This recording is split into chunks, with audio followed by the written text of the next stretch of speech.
Has anyone told you to ground yourself? What does that mean? And if you're not grounded, what can you do about it? Hello, this is Angelscapes, and I am your host, Nancy Smith. And in this episode, we're going to talk about what grounding is, what not grounding is all about, and how to ground with your higher self. Welcome to the Angelscapes podcast, where you're encouraged to uncover and develop a direct connection with your soul's power, wisdom, and spiritual intuition that is ready to blossom. We'll explore new ideas, compelling tips, and real steps to help you learn simple spiritual practices. We're a safe place to learn more about accessing your soul's power with education and spiritual wholeness that could bring more clarity to your life. Now here's your host, a practicing medium, Akashic Records practitioner, spirit artist, coach, and mentor, Dr. Reverend Nancy Smith.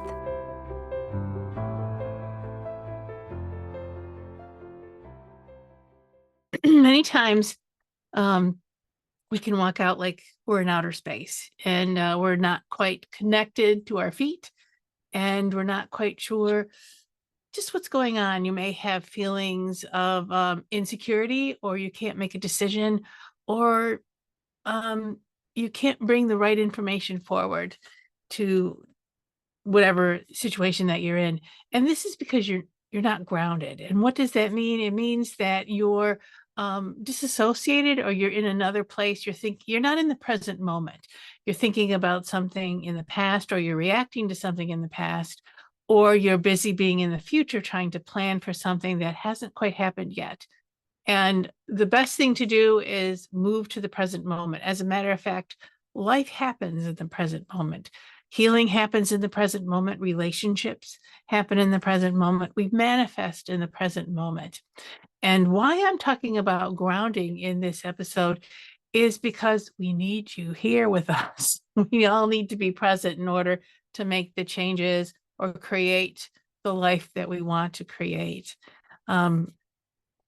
So oftentimes we're not grounded because we're not feeling safe. Trauma can happen. We can disassociate, or we could kind of go away in our heads, as my mom used to call it. Grief can cause that. A lot of emotional impacts can cause us to not be grounded. Overwhelm can cause us not to be grounded, where there's just too much going on and we just don't even know what's coming first, what's coming second, and we can't seem to organize ourselves. And too many things on the to-do list can really bring our feet up from the planet, and we kind of float around in our head for a while. When we're not grounded, we miss stop signs while we're driving. We can make mistakes while operating heavy machinery. We may say yes when we really meant to say no. We may agree with something, but we don't quite understand what we're agreeing to. We forget facts. We can't organize thoughts. And we have a lot of indecision. When you have a lot of indecision in your life, or you have a lack of self-confidence, when usually you're pretty spot on, it's a sure sign that you're not grounded, that something has distracted you and taken you out of the present moment. And when we're out of the present moment, we can't access our intuition. We can't access source. We can't access the guidance that's coming from our higher power or our guardian angel. We're punting. We're doing the best we can. And when we're punting, put on the brakes and stop and look around you and say, where am I really? What am I really doing? Being tired can unground you. Being ill can unground you. Physical stress, having a shock, somebody else's illness can unground you. Somebody else's emotional disturbance can really put you off to the side to say, what was that? What happened? If somebody else is taking you outside of the present moment and kicking you into a reaction pattern, or putting you into the future of, oh my God, I got to figure this out. Or do you remember when this happened? We have to figure something out that you have no control over. My uncle used to say, watch the monkey on somebody else's back. And if that monkey is trying to get on your shoulder, you need to say, those are your monkeys. That's your circus. No, thank you. And oftentimes, if somebody actually is successful in landing their worries or their monkey on to your back, that can unground you, because all of a sudden you're working with something that's not even yours, that you absolutely have no power or control over to change or to move forward. Physical symptoms can be numbness in your body.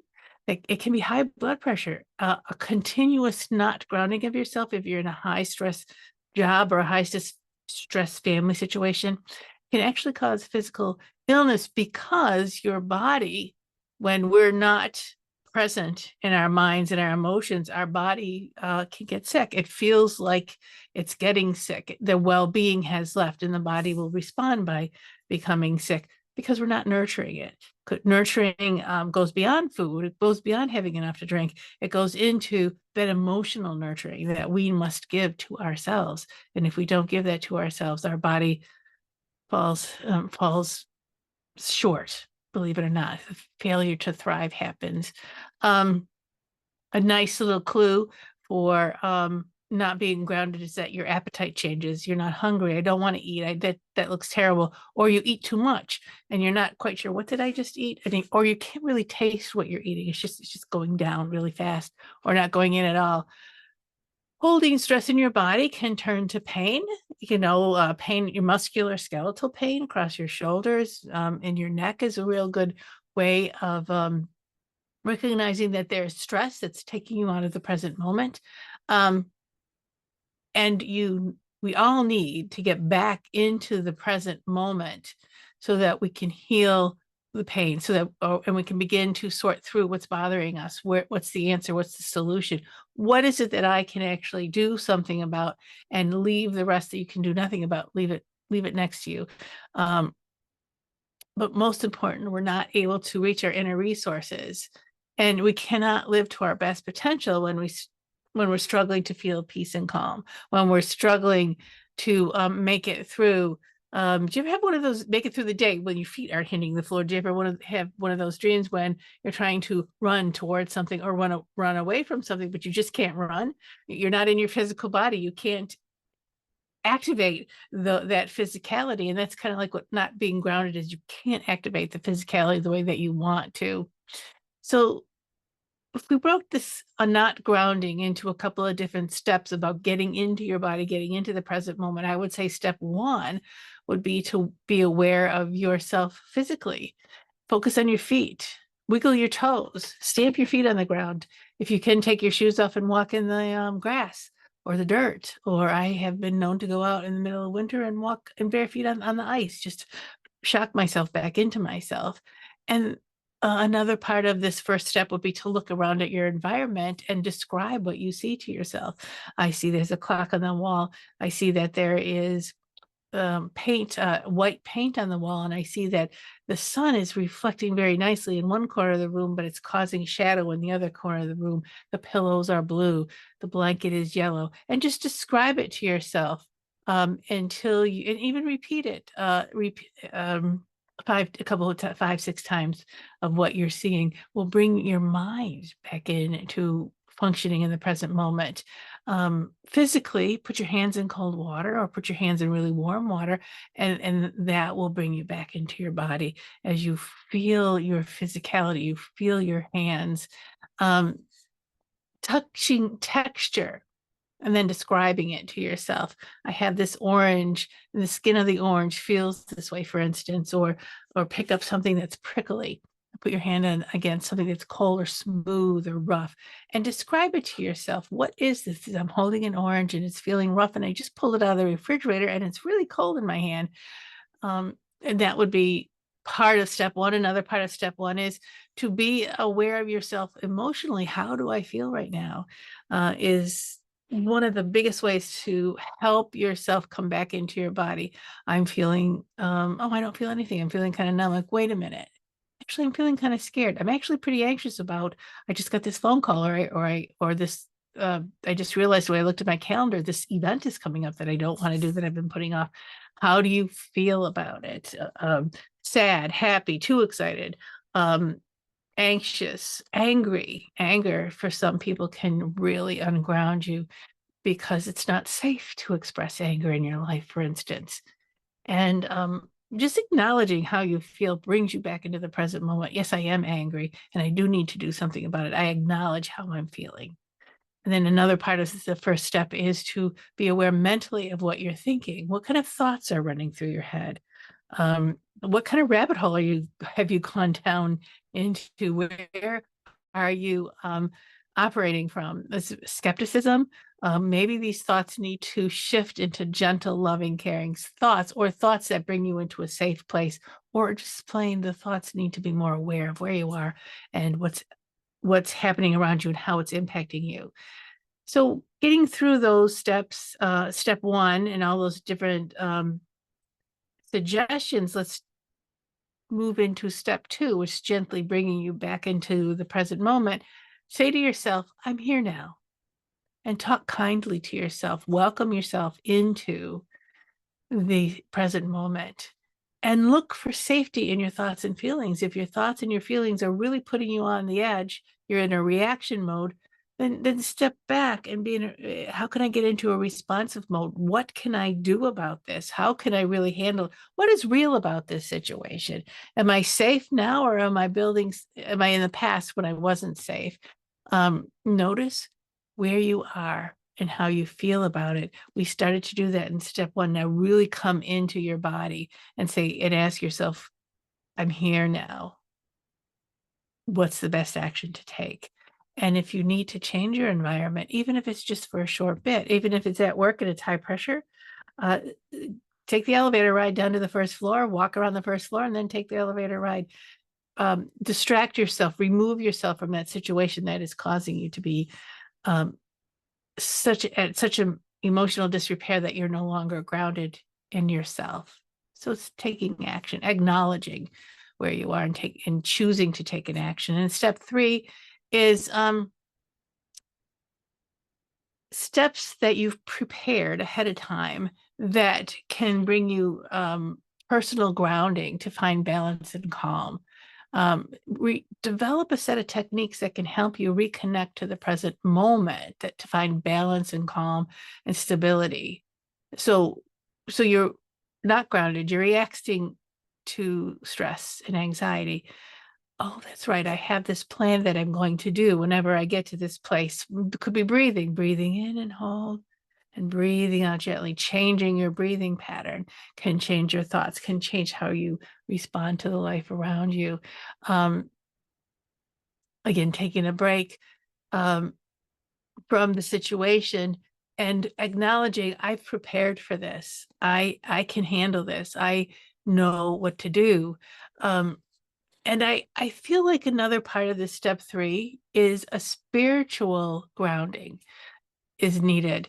Accessing your intuitive spiritual self, accessing that higher power is part of this third step for grounding yourself, for getting back into the present moment. And so that you can, again, think more clearly, come up with more creative ideas, or be able to make choices and say, this isn't for me. This is somebody else's circus. This is somebody else's monkeys. I'm not doing this because I can't do it. It's like it's actually impossible to do this. And I acknowledge that I have taken on something that really isn't for me. And you can do that in this third step of grounding yourself because you're accessing your resources, your inner resources, your spiritual resources, as well as the resources that are physically around you. Step one and step two really involve the resources that are around you physically, mentally, emotionally. And step three is about, okay, I'm going to access that higher power. I'm going to access that bigger self. That is me. That is my truly who I am. And why is this important? In our lives, right now, there's a lot of change going on. There's oh gosh, there's illnesses that are hitting us harder than ever before. There is weather stuff, there's political stuff, there's financial stuff, there's things that we hadn't really prepared for having to deal with, and maybe we don't have a plan on how we can deal with it because we just don't know. but a lot of this is taking us out of our bodies. We're becoming ungrounded in our lives. And like I said, when we're ungrounded in our lives, we're no longer able to access our creativity and our higher power and our sense of who we are really and what we're capable of doing it. And when we are ungrounded, just imagine you have a whole group of people who are ungrounded. What is the mental capacity in that? What is the group mentality in a group of people who are ungrounded, who are following an outside set of rules or an outside set of expectations because they can't access their inner selves? Lots of times we'll have a group mentality or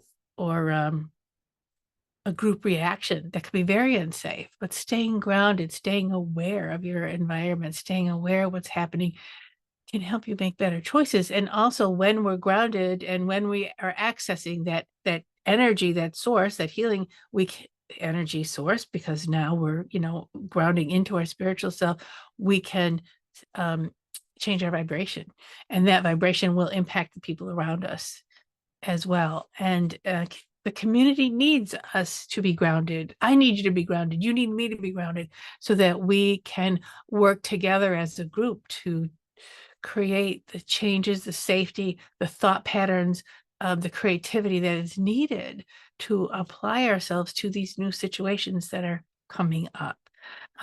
In this world, in the old days, it used to be, think Hercules, the hero's journey, the individual that comes to the rescue of the many, to make the bad guys go away, or keep the building, Superman's keeping the building from falling over. But now we're in the age of we help each other.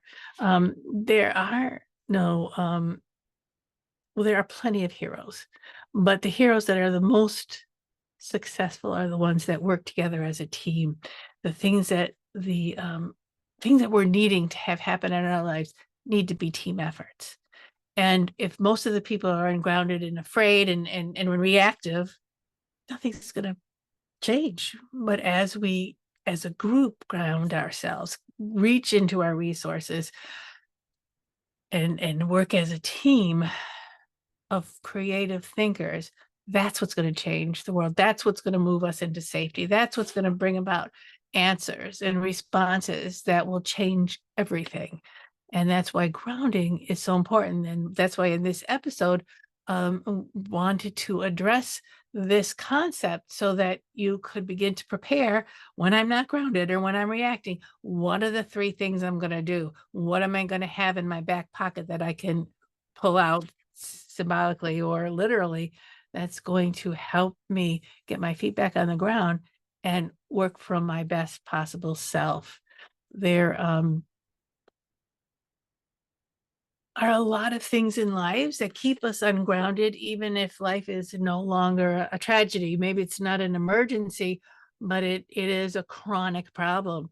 And to move away from a chronic problem, again, we need to ground ourselves by remembering who we really are, by accessing those resources that we haven't been able to because we have nobody's home. And when we access those resources of the higher power of our soul, of our spirit, of our guides around us, we can open the door from the chronic problem to begin to heal it, to begin to see, wait, there are choices, there are new choices, and that constant anguish that we can't deal with anymore. So we kind of put it aside. We're not feeling it anymore. Deciding not to feel your feelings is definitely a pathway of not grounding yourself, of not being grounded. We can't if we don't want to feel our feelings, we can't make changes in our lives that we need. And if we don't want to, they call that living in denial. If we don't want to see it, hear it, feel it, know it, and we're not only signing ourselves up for suffering, we're signing everybody else around us up for suffering. We don't have to agree with each other. We simply need to be present and respond for ourselves and each other, so we can create a different atmosphere, and we can look at resources and use them differently. It's just a miracle.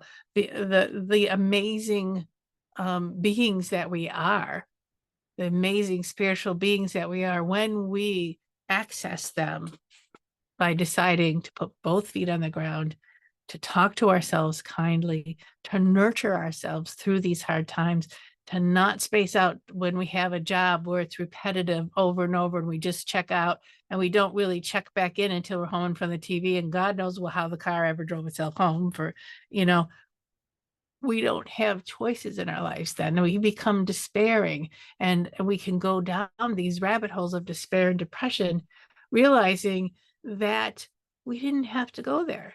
That there was, if we stayed present in the moment, there could be subtle shifts, or there could be fairly large shifts, or a series of subtle shifts could have gotten us to that really big, large shift.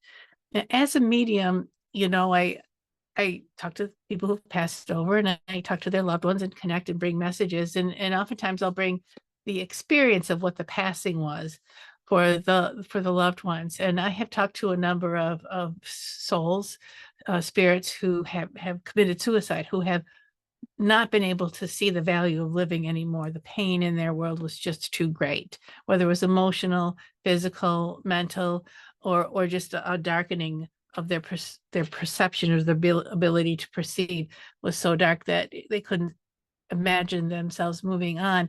And there is many times there's a glimmer, just as they transition from this life to the spirit life, they'll see, I could have done that, because they've let go of the struggle, they've let go of the darkness, and their creativity just clips right back in, just turns on, and they see possibilities that they didn't let themselves see while they were in the deep, deep, deep suffering. And I can totally understand how people can get there, and I don't want to minimize people's suffering.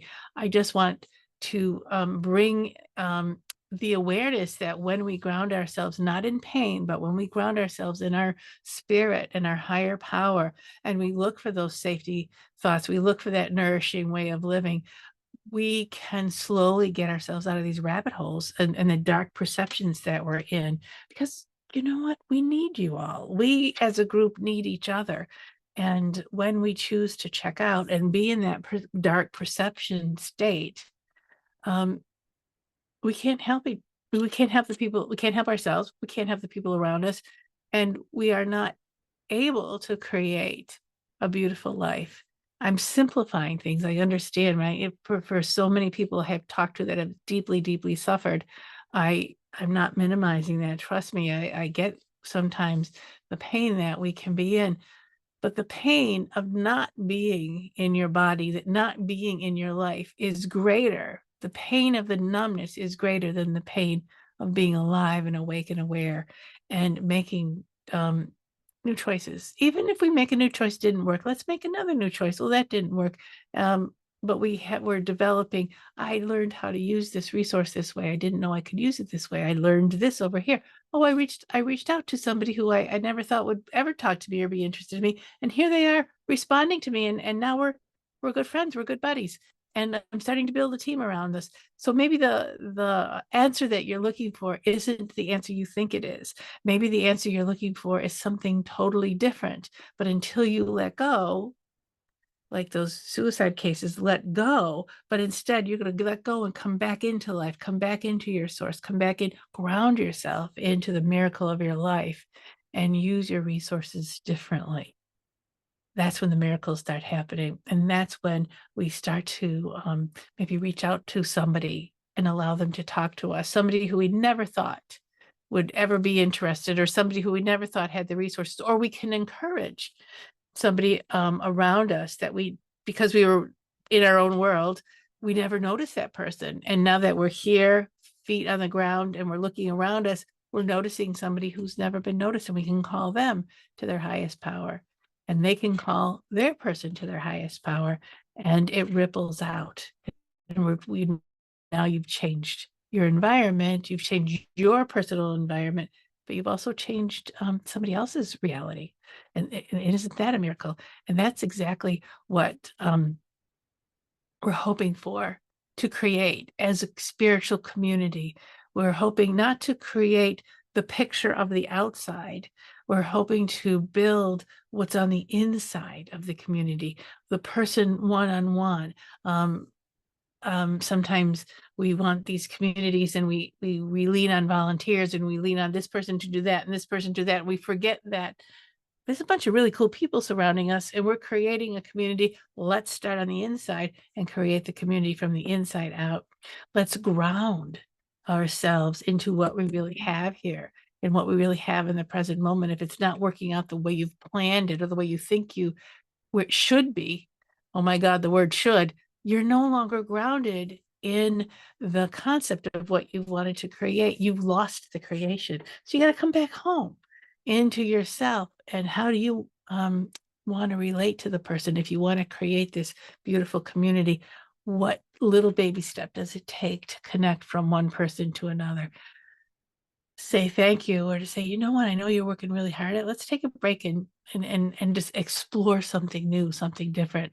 And all of a sudden, your community grows by one more person, by another person, by another person, and then you're a team now.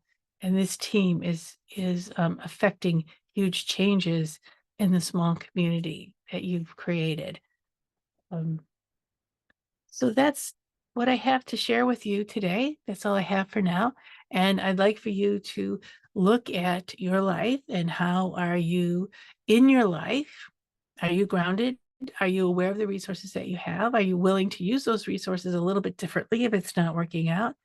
And are you willing to reach out to another person and bring them into your life and help both of you to ground, to both of you look at the resources around you and help each other rather than push each other forward, help each other to grow as a more organic growth pattern rather than a organic growth pattern that's more feminine rather than a growth pattern that's more masculine. We must move forward at all costs. So be brave, be courageous, ground yourself, get into your life, reach out to the people around you, and let's start creating a new atmosphere on this planet and a new series of communities in the world around us so that we can find safety, we can find our creativity, and we can begin to make miracles from the little stuff. So thanks for listening, and stay safe, love yourself, be your best self possible by grounding yourself, caring for yourself, and caring for those around you. Thank you for joining the Angelscapes podcast. We hope you've gained new insights and inspiration for your journey to uncover and access your soul's power. For more information and a deeper dive into finding clarity in your life, go to angelscapes.com. Remember to subscribe so you can be part of the discussion. It may just change your life. See you next time.